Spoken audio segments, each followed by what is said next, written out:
former cult members, what made you realize you were in a cult and need to get out? Actual serious answer, when they told me I couldn't leave, and if I did defy them and leave, I would be excommunicated. Edit, a Christian church. Evangelical/Pentecostal-ish. I grew up a Jehovah's Witness. I used to like it.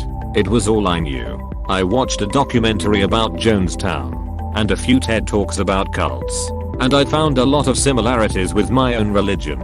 During quarantine, away from peer pressure and their exhausting preaching activities, I had time and space to learn more about my own religion, and I realized I was in a cult. I joined Extra here on Reddit. Have been reading a lot about the subject. Stopped going to their meetings, etc. My family is still in. They don't support my decision, but I don't care anymore. I'm 17. Might go to college this year, and I'm glad that I'm out. Bravissimo. A friend from the same church explained it to me when I was young. They control everything from our money, marriage, thoughts, actions. But growing up in such a church makes it feel normal. You know, I couldn't question it. What kind of church? I grew up in a regular old suburban Pentecostal church. They did all the things you mentioned. I hated it so much. Everyone there was a dick. I have never gone back since turning 18. Unification Church, also known as the Moonies or Family Fed. I'm glad you left your church. Unfortunately, I'm a student living with my parents, so I haven't really left. When I realized that forcing everyone to legally change their last name, not leave the building, not take pictures, and not say certain words was not normal. Dude. Also the mandatory viewing, and the evening classes for those inexperienced in the cult's niche, paranormal. What cult? The no-name cult. I joined the ex-gay movement during university. We, just a normal evangelical church, would stand outside church and give roses to people as they walked past. Offers free meals to students. Played rock music. That's how we found new members. They weren't all gay BTW. Once people joined, they were grouped off into disciple groups, male and female. You weren't allowed to mix. Then, the sort of gay guys were put in a small group together. It was strange how they would ask us questions to probe this. The main guy did pick us out somehow. In the group, there were 4 to 5 of them. We started praying over each other and doing more secretive tasks to make us more straight. I went on several camping trips with these guys. I quite liked it. I think I realized it was a cult too late. I just left when it was taking up too much spare time. Wait, their plan to make you straight was to put all the gay guys together? Not sure if this is a bad idea or 4D chess. They told me I devoted too much of my time studying instead of praying/proselytize/going to gatherings/so-called family time. I even explained that I study because I want to one day contribute to the alleviation of poverty in my country. They confronted me one day. They said that studying is more important to me than God. That it would be better to save myself a seat in heaven. And that all I could do is pray for God to provide for the poor. I felt insulted because they were Americans, and it seemed like their privileged life blinds them from how humiliating it is to not be able to eat. I personally know how many generations that have passed that have prayed for poverty in our country to end. After that exchange, I was so shaken with disgust from what I just heard. It was then that I decided I should get out. I'm a spineless coward. So I composed a letter detailing my leave and handed it to them, rather than confront them directly. When you leave an abuser, you don't tell them you're going until you're gone. You're not spineless, you're smart. Thanks. Maybe looking at it this way, I can remember myself then being brave. When leadership told me to dump my boyfriend because he questioned them, turns out they deserved some questioning. Not actually a cult strictly speaking, but I was in a MLM sales job that used all the tactics of a cult to get people to stay. Promise of future success. Isolation from friends and family etc. Throughout working there I stopped talking to my old friends and family and became someone I never want to be again. The point where I started to check out is when one of my clearer thinking friends started pointing out problems with the company. It kind of forced me to think critically and get out of it. I'm doing much better now with a new job and talking to my family again, though I've never gotten back the friends I lost. MLM is a cult. My best friend got sucked into it, alienated all of his good friends and family. When we they wouldn't join him, and it changed him into someone completely different. Eventually the MLM failed, as they all do, and he got his life back together. It took a long time, and now 20 years later we are back to being friends. Not the same, and we are not as close, and likely never will be. MLM will that be a pull up? Yeah man, I'm currently going to therapy from my experience. I owe so much to my friend for helping me get out of it. MLMs should 100% be illegal. Serious answer. In the early 2000s I went to the Church of Scientology as a 20-year-old. My dad was an evangelical pastor, and I was really turned off of Christianity. Still am. Even more now. I had heard that Scientology was kind of crazy, but hadn't heard anything about what we now know their beliefs to be. When I first went, I really liked the idea behind how they viewed it as tech, and not really religion. They start you off slow, and you don't necessarily get into doing auditing right away, unless you have a bunch of money. I also ended up working there to pay for my classes, since I was a poor college student. I actually really liked the people there, and had a good time for the most part. After a couple of months of spending a few days a week there, going to classes and working, I got past the intro classes. That's when the crazy started to show itself. I remember having discussions around how basically, you have to follow what Hubbard said to the letter. Well, I'm a bit of a free thinker and that didn't sit well with me, but they would just respond with, well, that's how his tech works. A week or so after our discussions around following things to the letter, they had a big event. I don't really remember what it was for, but it ended with trying to sign people up to go on a Scientology cruise. If you couldn't afford it, you'd have to join the Sea Org and work your way through. Being as it was a pretty expensive cruise, more than normal, since you were paying for the classes too, they were having a hard time getting people to sign up. They had a quota they had to hit for the meeting, and wouldn't let us leave until they met their quota. So they'd hound people in the audience, maybe around 40 of us, until someone would finally relent and sign up. Then they'd do it to someone else. It was getting to be around 10 PM, and I had to be at my real job at 7 AM, so I asked if I could leave.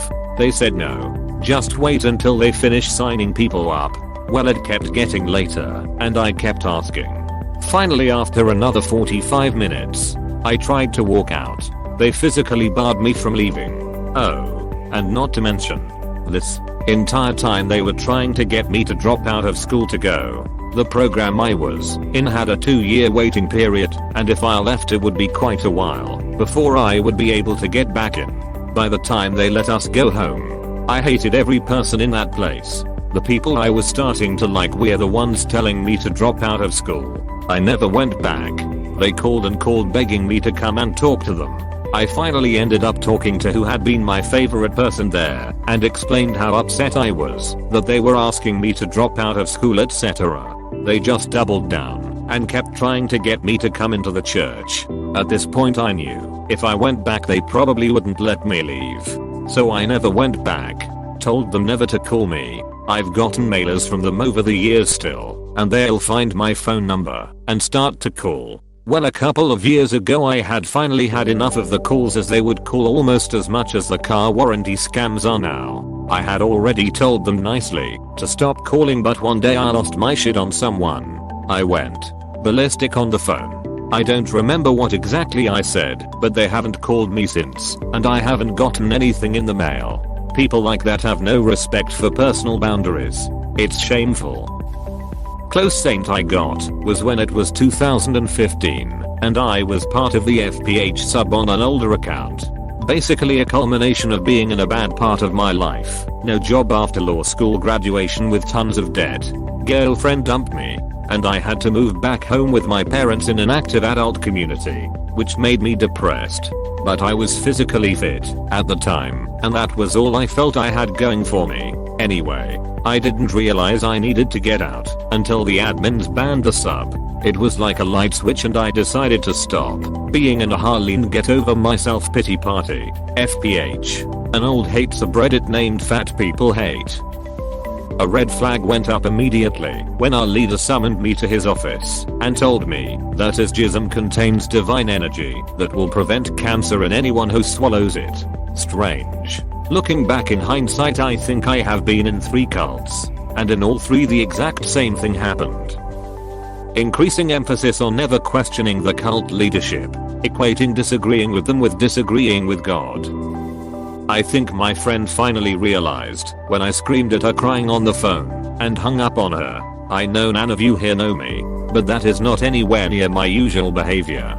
Her then BF, Jehovah's Witness, was taking her to Kingdom Hall, was giving her number out to his pastors and their wives, was trying to indoctrinate her after they had dated for a while, and going on about how they couldn't be together if she wasn't one to. She was cautiously kind of going along with it, and I can't particularly say what was the tipping point, but I finally lost it. I consider her family and would absolutely take a bullet or give her a kidney if needed. I happened to be in the car with my mom when it happened and scared the shit out of her. Luckily they broke up pretty quickly after that. They kept changing the date for the end of the world. 1880, 1914, 1929, 1974, 2000. She's ended already. I wasn't in a cult, but I briefly worked at a coffee shop that was owned/run by a guy in a cult, and we served a lot of members. Didn't know this at the time. I realized something was wrong when I was going home crying and exhausted every day from a job I should loved. I was in coffee 4 years before moving to bartending and managing. Due to him constantly berating me and comparing me to another employee, she was the daughter of another cult member, so she was the perfect employee all the time.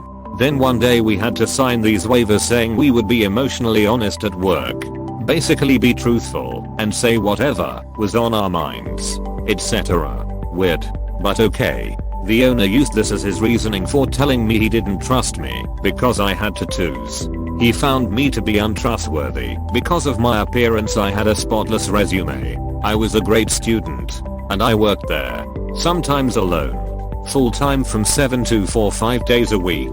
We had to go in for a mandatory meeting later that evening. He made the meeting for 8 PM on a Friday night, when there were multiple events going on at the school and local theater that the employees needed to go to. When we showed up to the meeting, the owner revealed that he actually had just written a short story about the cafe and wanted to read it. It was this insane short story about a polished metrosexual man.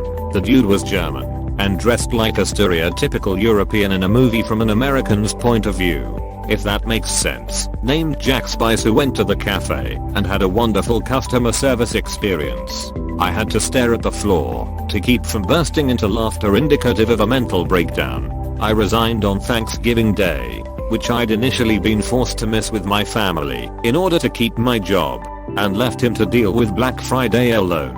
Went home to California that weekend and got blackout drunk for like 3 days. Returned to my college town a changed person. I'm a trustworthy worker. That guy was ducking insane. I was raised Mormon, so I always just thought of it as another religion, until they made me go on a pioneer trek pushing a handmade handcart by hand for 25 miles over several days in freezing weather. Think Oregon Trail LARPing as we wore pioneer clothes and brought no technology. Each night as your body is physically exhausted, they further fill your head with their mysticism as your will has been broken during the day. Mormonism is a cult, people. Luckily for me, my parents and leaders left it up to the individual kids to decide whether or not they'd go. Other parents were more forceful, and they all encouraged it because of how wonderful an experience it was. But they respected my decision when I said I had absolutely no interest in trek. It probably helped that they knew I barely tolerated the regular scout camping trips that normal people do for fun. In retrospect though, maybe if I had been forced to go I would've woken up sooner. Nothing to make you question your entire upbringing than being forced to do hard labor a la the 1800s. Jehovah's Witness here. Doctrine just wasn't defensible. When the pastor said some of you don't even vote right. I've been a member of multiple cults both as a leader and a follower. You make more money as a leader, but you have more fun as a follower. Thank you for watching. We hope you enjoyed this video. Please subscribe for more videos.